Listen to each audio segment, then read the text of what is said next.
నమస్కారం, నేను మీ కొరివి వినయ్ కుమార్. తెలంగాణలో లోక్సభ ఎన్నికల వేళ బారాసాకు షాకుల మీద షాకులు తగులుతున్నాయి. తాజాగా ఆ పార్టీకి చెందినటువంటి ఇద్దరు ఎంపీలు, ఒక ఎమ్మెల్యే కాంగ్రెస్ పార్టీలో చేరారు. అందులో ముఖ్యంగా చేవెళ్ల ఎంపీగా ఉన్నటువంటి రంజిత్ రెడ్డి ఉన్నారు.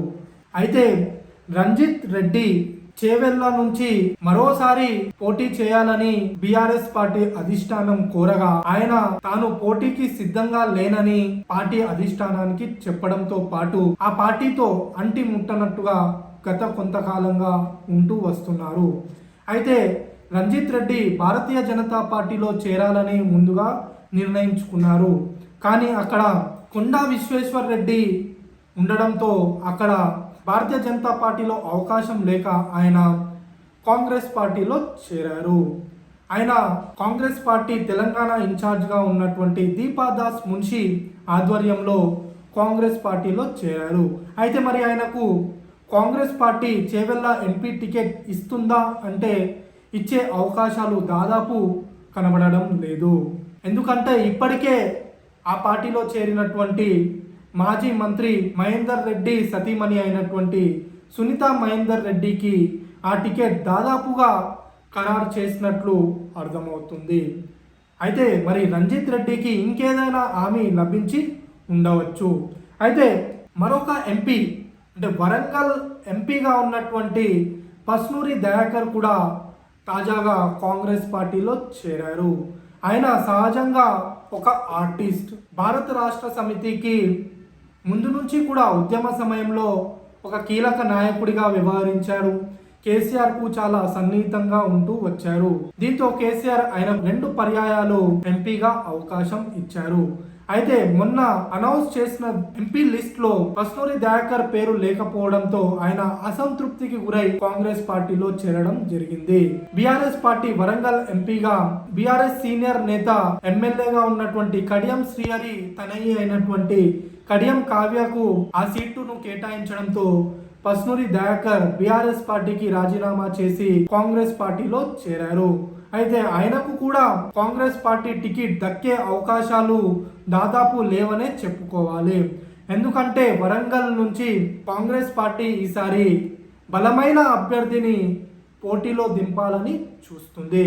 అయితే పస్నూరి దయాకర్కు ఇంకేదైనా పదవి హామీ లభించి ఉండవచ్చు.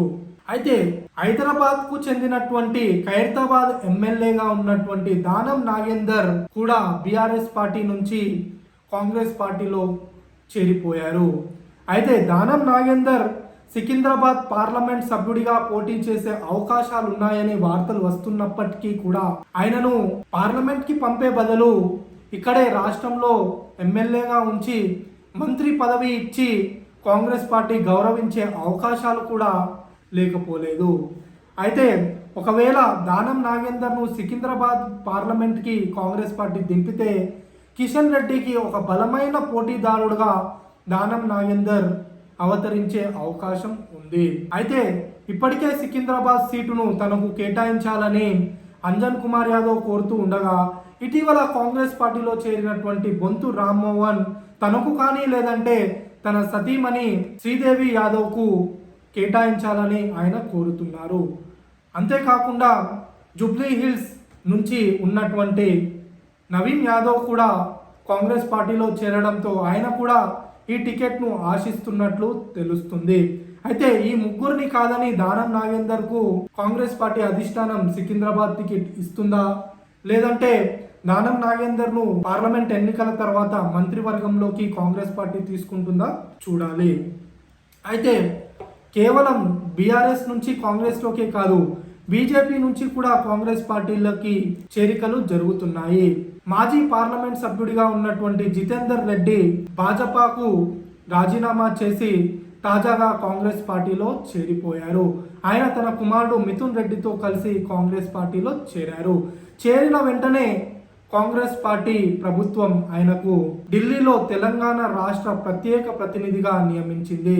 అంతేకాకుండా తెలంగాణ రాష్ట్ర ప్రభుత్వానికి ప్రత్యేక సలహాదారుడిగా కూడా ఆయనను నియమించింది. అయితే కాంగ్రెస్ పార్టీలకు ఈ విధంగా చేరికలు ఉంటే ఇటీవల నాటకీయ పరిణామాల మధ్య నరేంద్ర మోడీ అమిత్ షాను కలిసినటువంటి ఆరూరి రమేష్ ఆ తర్వాత తాను మనసు మార్చుకొని బీఆర్ఎస్ వైపు వెళ్ళడం జరిగింది.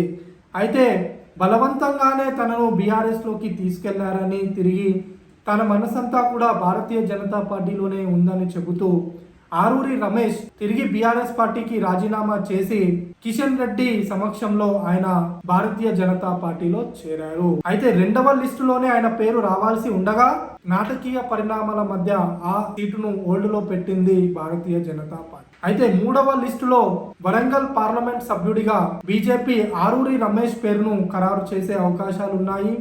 అంతేకాకుండా ఖమ్మం నియోజకవర్గం నుంచి మూడవ లిస్టులో భారతీయ జనతా పార్టీ జలగం వెంకట్రావు పేరును కూడా ఖరారు చేసే అవకాశాలు కనబడుతున్నాయి. ధన్యవాదాలు.